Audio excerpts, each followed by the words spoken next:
Merhabalar. Sizlerden o kadar çok moda ve tarz üzerine sorular ve yorumlar aldım ki benim moda üzerine yaptığım yolculuk ve bu yolculukta başıma gelenleri tüm ayrıntılarıyla anlatmak istedim. Yurt dışına gittiğimde neler deneyimledim, hakkında o dönem çıkan şehir efsanelerine de açıklık getirdim. Sözü daha fazla uzatmadan sohbetimize geçelim derim. Semiramis Hanım, kaldığımız yerden devam ediyoruz bugün. Tamam. Müziği bıraktıktan sonra yurt dışına gitme kararı aldınız. Türkiye'den yurt dışına gitme durumu sizi hiç korkuttu mu? Hayır, korkutmadı. Çünkü çok genç bir yaştaydım ve o sırada tabii o yaşlarda çok öğrenmek istiyorsun, yeni şeyler görmek istiyorsun. Falan hayır, korkutmadı.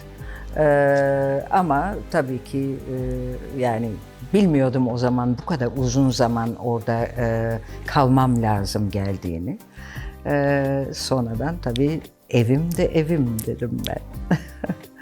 Peki yurt dışına gittikten sonra sonuç olarak burada müzik yapıyordunuz ve şarkılarınız yayınlanıyordu. Bir boşluğa düşüp acaba ben burada ne yapacağım diye hiç düşündünüz mü? Evet, çünkü bir de unutma ki o sırada ben çok lisan da bilmiyordum. Yani İngilizcem yoktu. Çok azdı yani. Burada normal bir okulda ne öğretiyorlarsa oydu. Tabii onun için bir boşluğa düşmedim dersem yalan olur. Yani siz de aslında bu durumdan sonra modaya girmeye karar veriyorsunuz. Evet.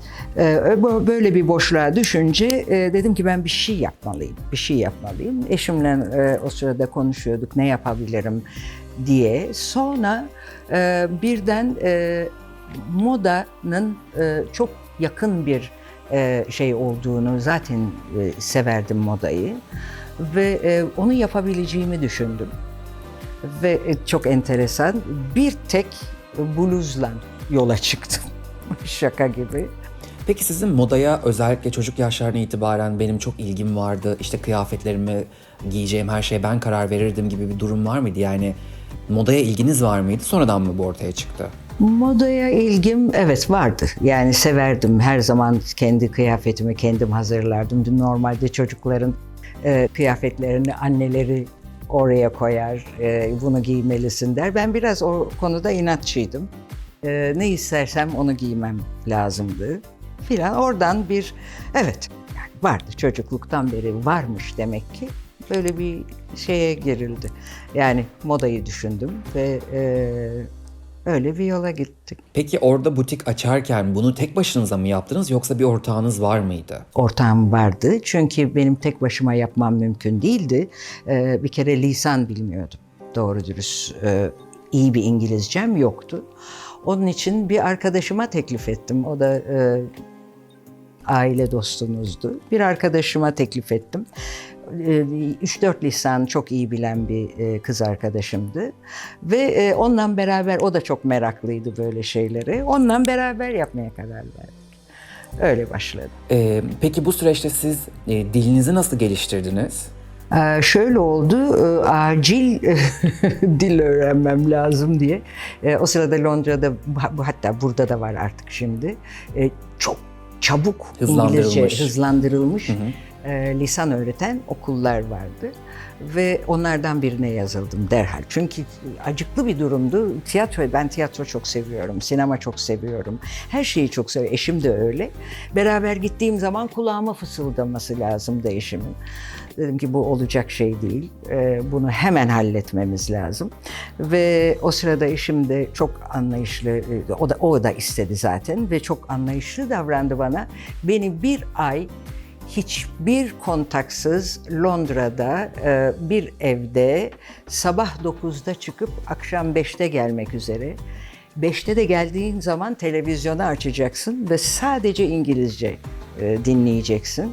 Usulünde bir İngilizce okuluna gittim. Her saat hoca değişiyordu. Orada yazma ve okuma yok. Sadece pratik konuşma olarak öğrendim. Öyle oldu. Bu arada da ben o okula gittim diye herhalde bilmiyordu insanlar. Ve benim Lady'lik okuluna gittiğimi söylediler. O Lady'lik okulu nasıl oluyorsa böyle bir okula gittiğimi söylediler. Bu doğru mu? Hayır, bu bir şehir efsanesi. Var böyle okul. Lady'lik okulu neymiş ayol? Lady'lik okulu diye bir şey yok da böyle çok genç kızların, varlıklı genç kızların gidip evlenmeden önce son öğrenmeleri lazım gelen şeyleri öğretiyor. Bu da İsviçre'de var galiba. Başka bir yerde hiç duymadım. Hayır, o bir şehir efsanesi. Lady'lik okulu diye bir şey yok. Ama İngilizce okulu evet. Peki bu butik sürecinde Versace başta olmak üzere birçok popüler markanın İngiltere'ye gelmesini sağlamışsınız. Bu gerçekten doğru mu? O doğru, evet. Ve Versace daha önce Jenny diye bir markayı yapıyordu. Ve onu yaparken bir gün bize her meslekte olduğu gibi böyle perde arkaları konuşmaları vardır. Dediler ki Versace, Jenny'nin designer'ı kendine bir şey yapıyor, line yapıyor. Muhakkak görmelisiniz. Biz de koşa koşa gittik tabii Floransa'da. Onlar İtalyan, da Floransa'da o zaman şovlar yapılıyordu. Bir otel odasında böyle bir askı. Nerede Versace dedik? Burada dediler. Nerede? Askının arkasında saklanıyordu. Çok genç ve çok utangaç bir çocuktu. Öyle tanıştık onunla. Ve oradan sonra yani Uzak Doğu'da bir iki dükkanı açılmıştı. Yolda yürüdük, Versace oldu. İlk Avrupa'da diyeyim, İngiltere'yi Avrupa'ya katarsak, Avrupa'daki ilk dükkanını ben açtım, evet. Peki konuşulanlardan bir tanesi de o dönem şöyleydi. Versace gibi markaların tasarımcıları koleksiyonlarını ilk size yollayıp sizin giymenizi isterlermiş. Bu gerçekten doğru muydu? Doğru. Orada büyük bir yarış oldu. Çünkü ben aynı zamanda Gianfranco Ferré ile de çalışıyordum. O da çok iyi bir modacıydı ve tasarımcıydı. İkisi birbirlerine geçerlerdi.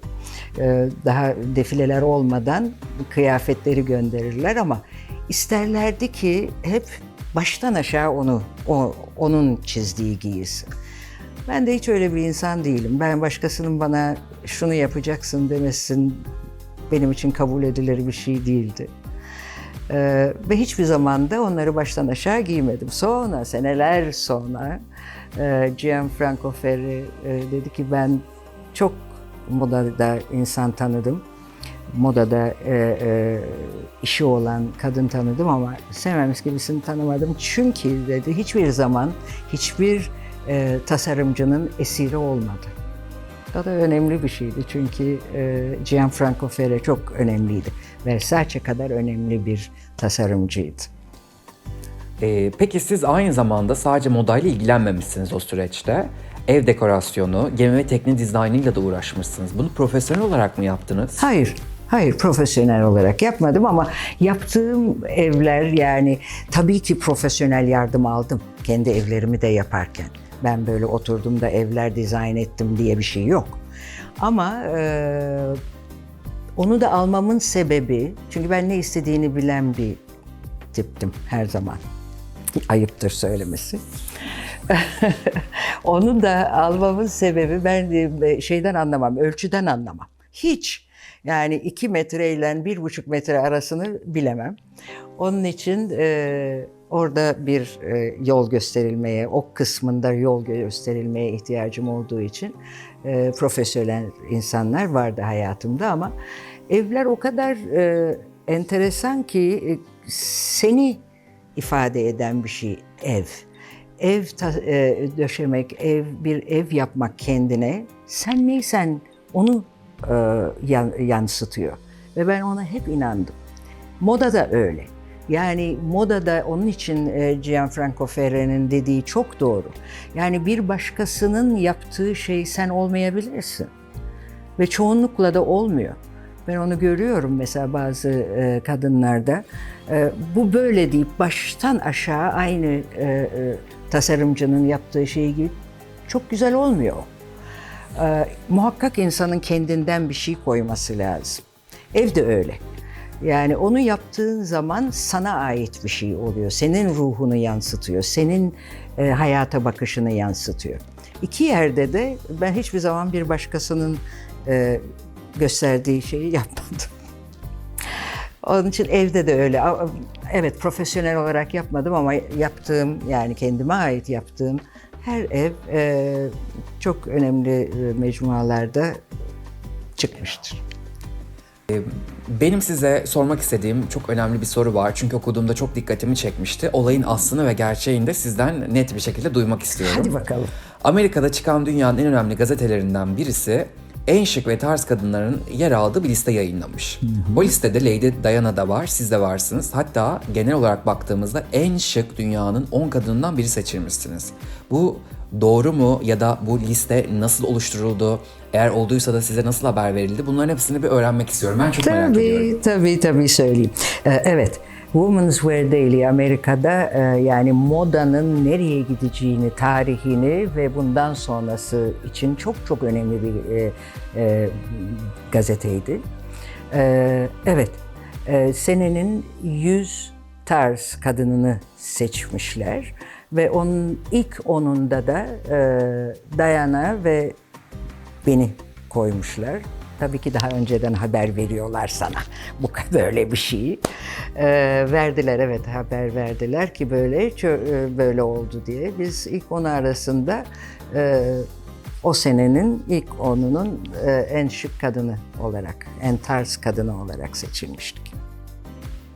Şimdi son olarak sizlerden gelen soruları yanıtlayacağımızı söylemiş ve duyurmuştunuz takipçilerinizden. Tabii, onu muhakkak yapmak istiyorum. Çünkü merak ediyor insanlar ve onların merak ettikleri çok daha önemli benim kendimi anlatmamdan. O yüzden her yayınımızın sonunda 5 kişiden gelen soruları sizlere ben iletmiş Tamam. olacağım. Şimdi hazırsanız onları hızlıca bir sormak istiyorum size. Tamam.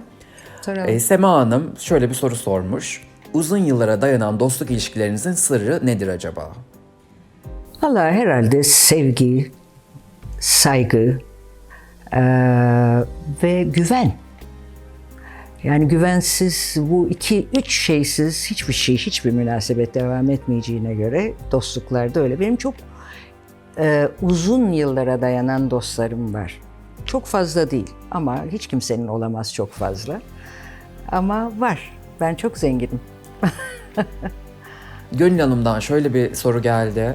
Hayatta en büyük pişmanlığınız ve iyi ki yaptım dediğiniz şey nedir? Valla çok büyük pişmanlıklarım yok. Olmadı, yani şu sorduğun anda aklıma da gelmiyor. Demek ki yok. En iyi şey anne olmak.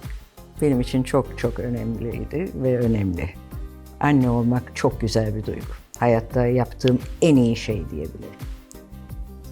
Meltem Hanım'dan şöyle bir soru gelmiş. Mutsuz hissettiğinizde başa çıkma yönteminiz nedir? Yalnız kalmak. Ben kendime dönmeyi seven bir insanım. Yani mutsuzluğumun nereden geldiğini anlamaya çalışırım. Bu da yalnız kalmayı icap ettirir diye düşünüyorum. Umumiyetle mutsuz olduğum zaman kendi kendime olmayı tercih eden bir insanım. Mihri Hanım'dan da şöyle bir soru gelmiş. Hiç aldatıldınız mı? Hiç aldatılmadım. Olur mu öyle şey? Aldatılmayan kadın var mı? Tabii ki aldatıldım. Hem de nasıl? Hiç üzülmeyin Mihri Hanım. Meltem Hanım'dan şöyle bir soru gelmiş. Evlilikleriniz neden bitti? Kadın nasıl olmalı? Eşini, sevgilisini nasıl yönlendirmeli? Ne yapmalı? Meltem Hanım, sizinle bir karar verelim. Böyle bir 5-6 program yapalım. Çünkü bunlar çok uzun cevap isteyen sualler. Ama cevaplayacağım size yavaş yavaş hepsini, söz. Ersoy Bey'den şöyle bir soru gelmiş. Günlük yaşantınızda kendinizle ilgili dikkat ettikleriniz nelerdir? Düzenli yaptığınız bir spor var mıdır? Var. Sporsa eğer, ben sabah kalkar kalkmaz yatakta bir 10 dakika yoga yaparım. Çok önemli olduğuna inanıyorum. Ve sonra da eğer günüme bağlı tabii, çok yürümeyi severim. Haftada 1-2 uzun yürümeyi severim. Bir de pilates yapıyorum haftada 2 defa. seviyorum spor yapmayı. Çok önemli. Yani sağlık için de önemli, görüntü için de önemli. Bence çok önemli. Bir de insanın ruh hali için çok önemli diye düşünüyorum. Çok teşekkür ederim. Yine çok Ben keyifli bir teşekkür sohbet ederim. oldu. Ben teşekkür ederim. Biz teşekkür ederiz. Çünkü benim güzel kızım da bu programın içinde çok hazırlanıyor. Benden beraber bu programı yapmak için. Değil mi kuzum? Görüşmek üzere. Bye bye.